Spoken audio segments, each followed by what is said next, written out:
Hey everyone, Mr. Sujano here. In this video, we're checking out possibly the best power bank that I've ever tested, the Shargeek Storm 2. Let's get started.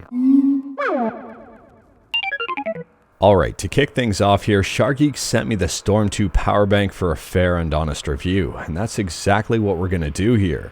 The specs on this power bank are absolutely insane. I'll leave a full list of the specs in the description below, but it's worth pointing out here that this power bank is not messing around.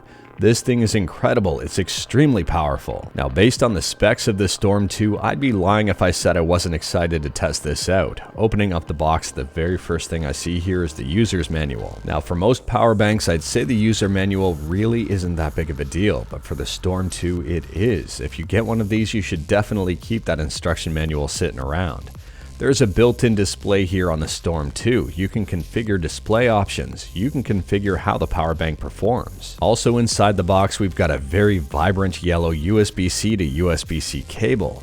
This cable doesn't feel cheap, it feels very well built, and if you're into bright, vibrant colors, well, this cable might be up your alley. There's also an included carrying pouch, which I would say is a necessity due to the fact that this battery does have a transparent case that can scratch fairly easily. And last but definitely not least is the Shargeek Storm 2. This power bank is a little bit heavier than expected, which does make sense given the fact that this does have a few extra goodies baked in. The shell on this one is completely transparent. You can see absolutely everything on the inside. The side of the case also says it's airline safe. Now I'm not certain on the rules and regulations for every single airline out there, but you might want to check if you are purchasing this to take on a plane that the plane will accept it. If I'm not mistaken, some planes cap out at about 20,000 milliamp hours, and this one is 25,600. And fun fact here, the internal batteries are not meant to be used in a vape. Here is every single port on this battery. We've got a DC in and out, we've got two USB-C ports, and we've got a USB-A port. On the top of the battery, we've got a screen and a button. If you press and hold the button, you can turn on the screen and configure the options. There is a lot of information here. These guys aren't messing around. We've got the battery charge level, we've got our power levels, including in and out. We have the temperature for the CPU and the battery, and we've got the running time. So to test this out, I'll plug this into a completely dead phone just to see how the battery responds. I ran the phone down to 0, which is what you shouldn't be doing, but that's okay, I did it anyway. When I plugged it in here, it's reading at 7.65 watts output. And the phone is just booting up. It's really interesting to pay attention to this screen. And then out of nowhere, the output goes to 0 as the phone reboots. And it quickly bounces right back up, and it doesn't stop until it gets to about 26 watts overall. With the phone still charging at a very healthy pace, I'm going to plug in a controller to the second USB-C port to see what happens. As soon as I plug it in here, the battery recognizes there's a second input. And we can see that icon on the top left-hand corner. That yellow icon represents the controller, and it's charging now at about 1.7 watts. And now let's have some fun here and plug in a tablet. I do have a tablet laying around, and the battery is dead on that one too. So I'll plug it in here to see what happens. As soon as I plug in the tablet to the USB-C port, it recognizes the third input, and we've got another color for the icon on the top. We've got that blue icon. At this point in time, I have 3 devices plugged in charging simultaneously. I can see the phone is charging at about 30 watts. If I press the yellow button, I can see the controller is charging at about 1.7 watts. And if I press the yellow button again, I can see the tablet is charging at about 4.8 watts. And if I press the button again, I can see I'm using a total of about 36.5 watts overall. Now, if you press and hold the button while it's powered on to bring up the main menu, there's a ton of options in here. The first menu is dedicated directly to the DC settings. You can change things in here. The second item here is the battery info. There's 4 batteries overall inside of this thing, and you can see the health of each one individually. There's a temperature setting, so you can change it between degrees Celsius and degrees Fahrenheit. There's a timer setting.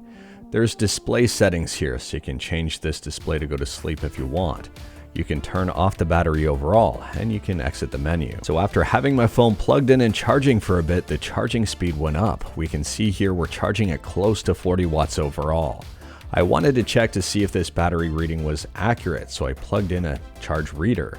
I think that's what it's called, a voltage reader. Anyways, here I plugged in something that reads the voltage, the USB digital tester, and we can see that yes, it's accurate.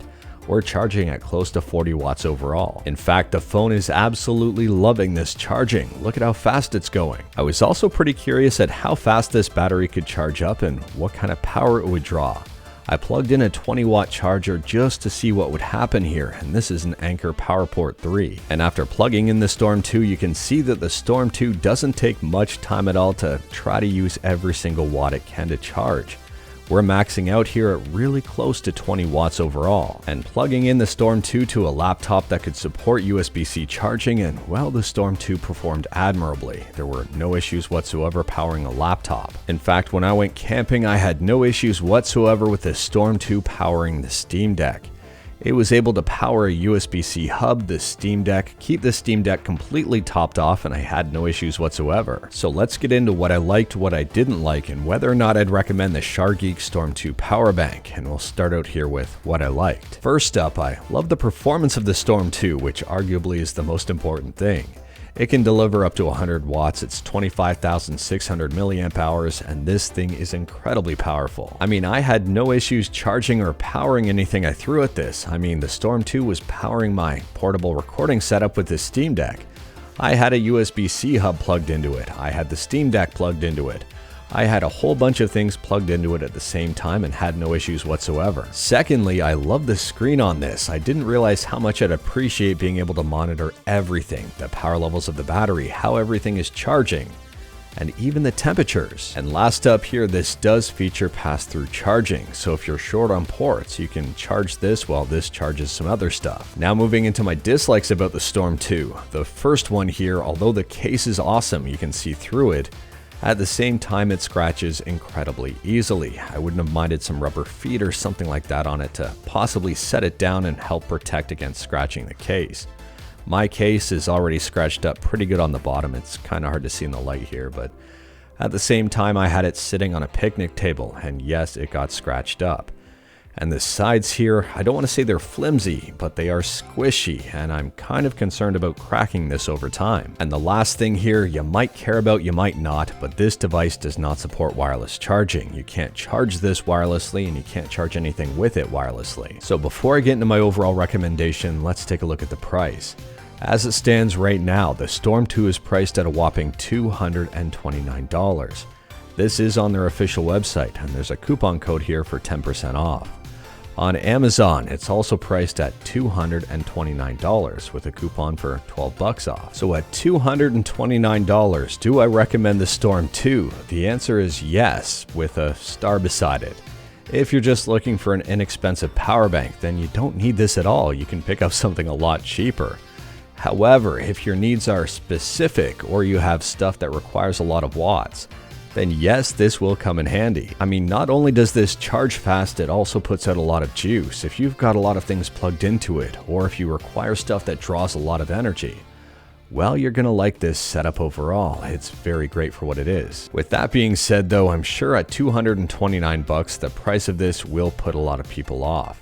I will say, if you've got a Steam Deck and you play in portable mode a lot, something like this will really come in handy. At the end of the day here, this is a beast of a power bank, and it's better than every other power bank that I have, and I have a ton. I've got a bunch from Anker, I've got a bunch from Ugreen, and this blows all of them out of the water by a considerable margin. Anyways, that is all I've got for you in this one. Straight to the point, all stuff and no fluff. Let me know your thoughts about the Storm 2 in the comments below. Is it interesting to you? How do you like the specs of this, and what are your thoughts overall? Let me know in the comments below. If you like this video, leave a like. If you didn't like this video, leave a like. Hit that subscribe button, check out my other videos. Don't tempt fate, save your state.